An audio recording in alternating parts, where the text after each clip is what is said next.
역사에 기록된 마지막 왕들의 최후는 대부분 비참하게 끝이 납니다. 조선의 마지막 왕이었던 순종은 이왕으로 격하되어 창덕궁에 유폐당하였다가 죽었습니다.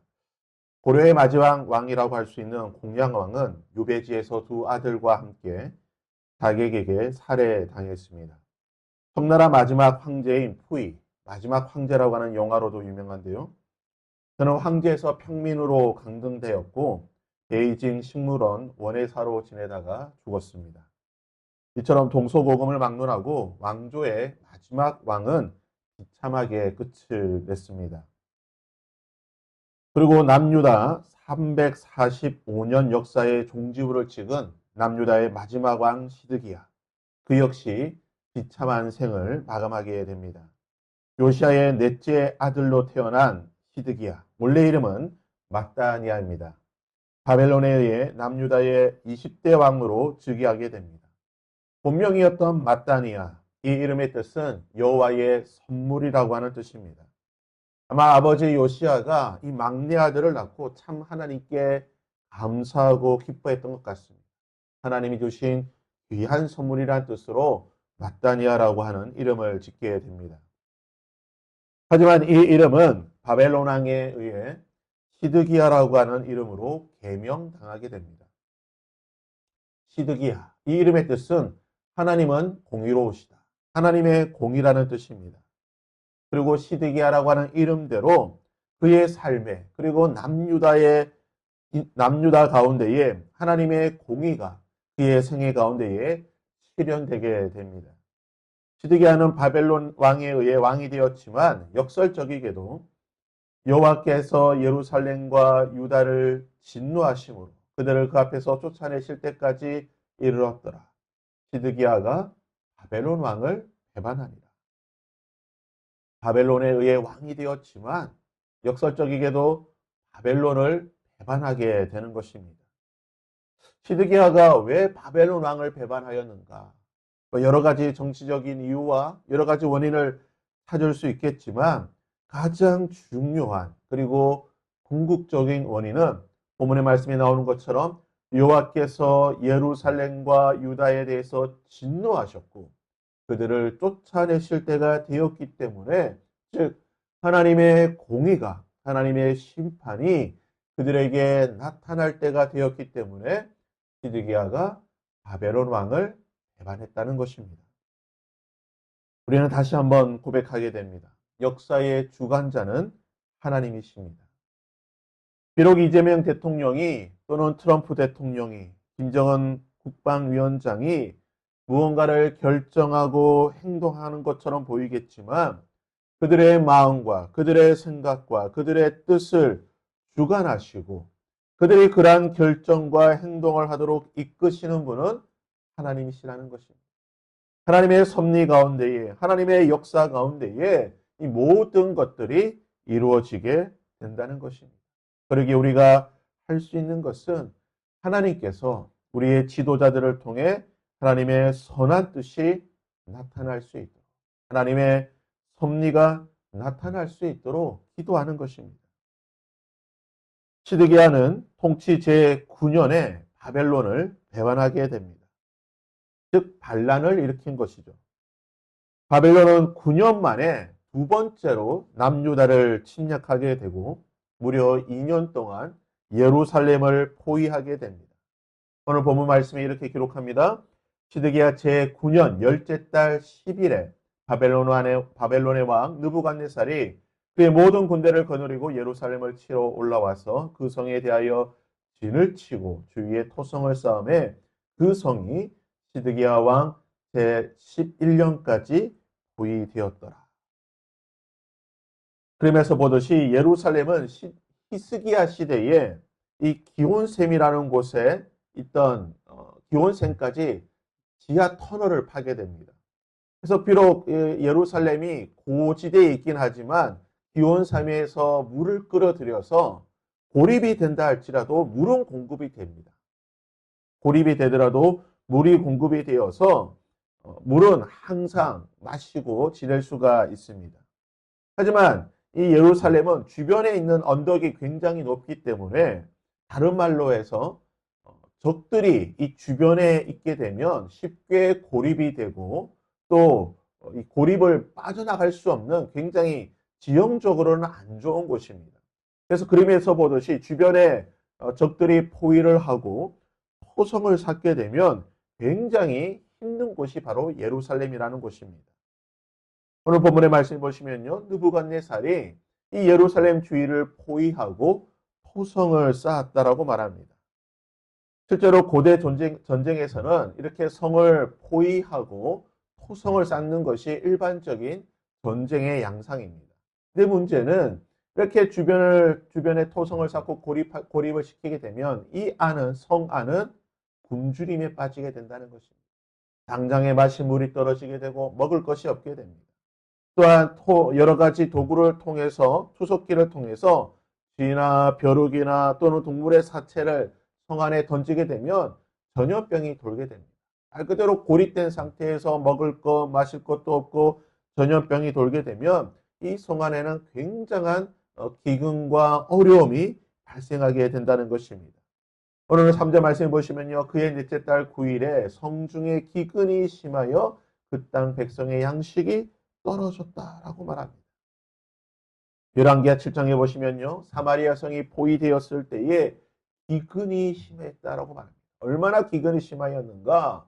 평소에는 먹지 않았던 이 부정한 식품이었던 음식이었던 나귀의 머리가 굉장히 비싼 가격에 팔리게 되고 그것조차 구할 수 없게 되니까 부모가 자식을 잡아먹게 되는 식인의 어떤 그런 일들이 일어나게 되었다라고 말을 하고 있습니다.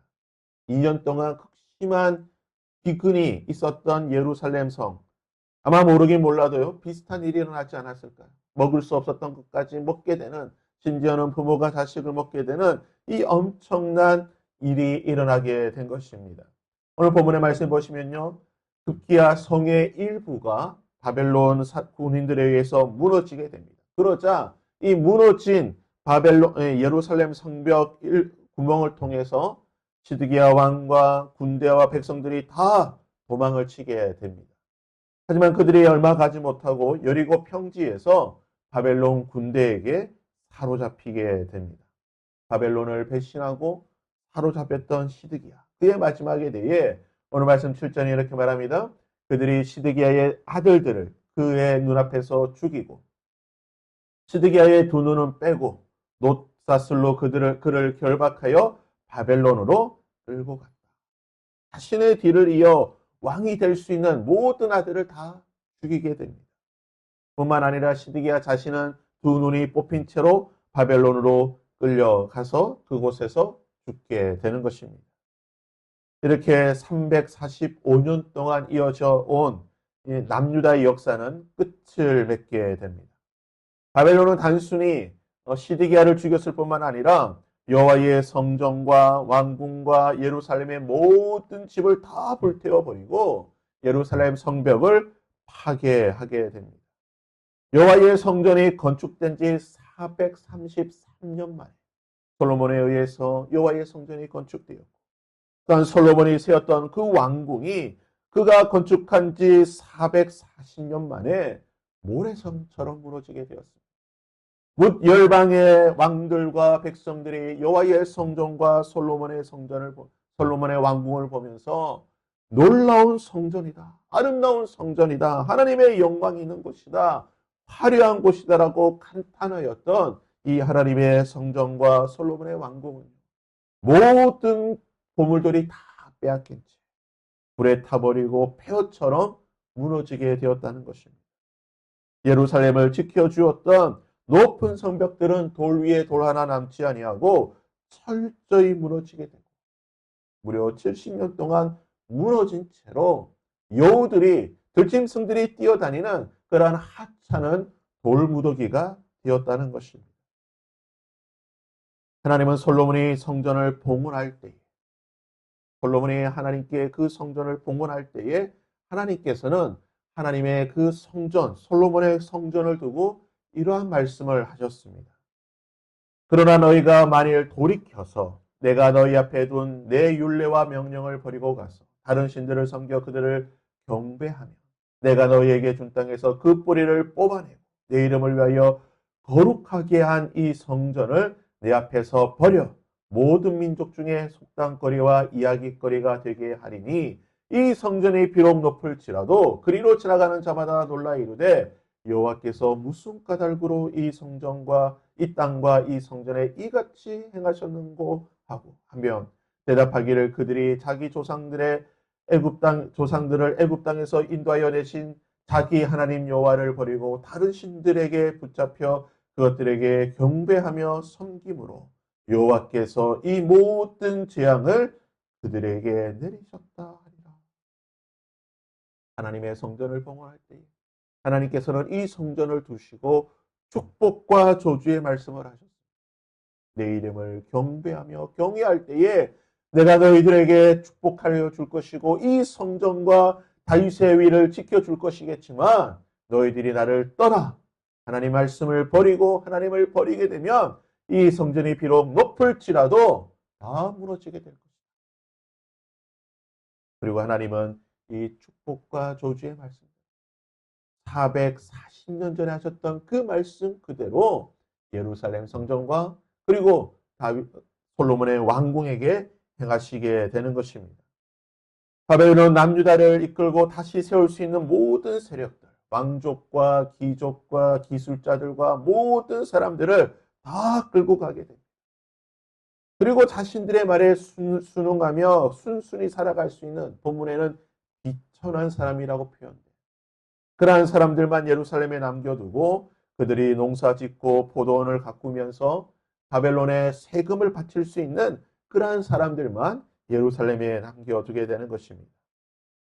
또한 예루살렘에 남아있던 이 사람들을 다스릴 수 있도록 오늘 본문의 말씀해 보시면요. 유다 땅에 머물러 있는 백성은 곧 바벨론 왕 느부갓네살이 남긴 자라.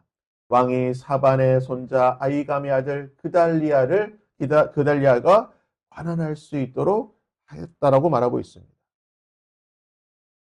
하나님의 심판이 예루살렘 성전과 예루살렘에 임하게 되었습니다. 하나님의 말씀대로 임한 것입니다. 기록된 하나님의 말씀대로 하나님의 심판이 임하였으면 하나님의 심판을 경험한 이스라엘 백성들이 어떠한 삶을 살아야 될까요? 우리와 우리의 조상들이 하나님을 섬기지 아니하고 하나님의 말씀대로 살지 않았기 때문에 이러한 심판을 받았구나. 하나님의 심판에 대해 순응하고 하나님 우리를 용서하여 주시옵소서. 우리가 다시는 그렇지 않겠습니다. 하나님의 말씀에 순종하겠습니다. 하나님의 심판에 순종하며 겸손히 엎드리고 하나님의 긍휼을 구해야 되는데 하나님께서는 예레미야를 선지자를 통하여 말씀하셨습니다. 나의 심판에 순응해라. 바벨론이 너희들을 다스릴 것이고 바벨론을 통한 나의 심판에 순응하라고 예레미야 선지자를 통하여 말씀하셨지만 우리가 예레미야서를 다음에 살펴볼 때 보게 되겠지만 이스라엘 백성들은 예레미야를 통한 그 하나님의 말씀, 하나님의 심판에 순응하지 않습니다. 끝까지 하나님의 말씀에 반기를 들고 반항을 하게 되는 것을 보게 됩니다. 오늘 말씀은 그들의 모습에 대해 이렇게 표현하고 있습니다. 하나님께서 남겨두신 그들이 무엇을 하게 됩니까? 그달리아가 그들과 그를 따르는 군사들에게 맹세하여 이르되 너희는 갈대아인을 섬기기를 두려워하지 마. 하나님의 심판에 순응해라. 이 땅에 살며 바벨론 왕을 섬기라. 하나님께서 이 심판을 통해서 너희들을 지켜주실 것이니 순종해라라고 말합니다. 그리하면 너희가 평안하리라. 그달리아와 예레미야를 통해서 말씀하셨지만 이스라엘 백성들은요. 7월에 왕족 엘리사마의 손자 느다니아의 아들 이스마엘이 부하 10명을 거느리고 와서 그달리아를 쳐서 죽이고 또 그와 함께 미스바에 있는 유다 사람과 갈대아 사람을 죽입니다. 끝까지 하나님의 심판에 순응하지 아니하고 그달리아를 죽이고 함께 있던 사람들을 죽이고 나머지 모든 사람들과 함께 이집트로 애굽으로 도망치는 것을 보게 되는 것입니다. 사랑하는 여러분, 하나님은 말씀대로 은혜와 긍휼을 베풀어 주시는 분이십니다. 그리고 그 하나님은 그 말씀대로 심판과 공의도 행하시는 분이십니다. 그러기에 우리가 할 수 있는 것이 무엇입니까? 우리는 하나님의 뜻에 순종하는 것입니다. 하나님의 은혜와 긍휼의 뜻에 순종할 뿐인 것입니다. 또한 하나님의 공의와 심판에 순종할 뿐인 것입니다. 우리가 할 수 있는 고백은 주님의 뜻이 우리에게 이루어지게 하여 주시옵소서. 할 수만 있다라고 한다면 하나님의 축복과 긍휼과 은혜는 천대에 이르기까지를 원합니다. 할 수만 있다라고 한다면 하나님의 심판과 공의는 속히 지나가게 하여 주시옵소서. 하나님, 우리의 삶 가운데에, 이 땅 가운데에 하나님의 뜻이 이루어질 때에 하나님의 은혜와 공의는 천대에 이르게 하여 주시옵소서. 하나님의 심판과 공의는 속히 지나가게 하여 주옵소서. 이를 통해 하나님의 선하신 뜻이 우리 가운데에 이루어지게 하여 주시옵소서. 남유다의 역사를 통한 우리의 고백이 될 수 있기를 주님의 이름으로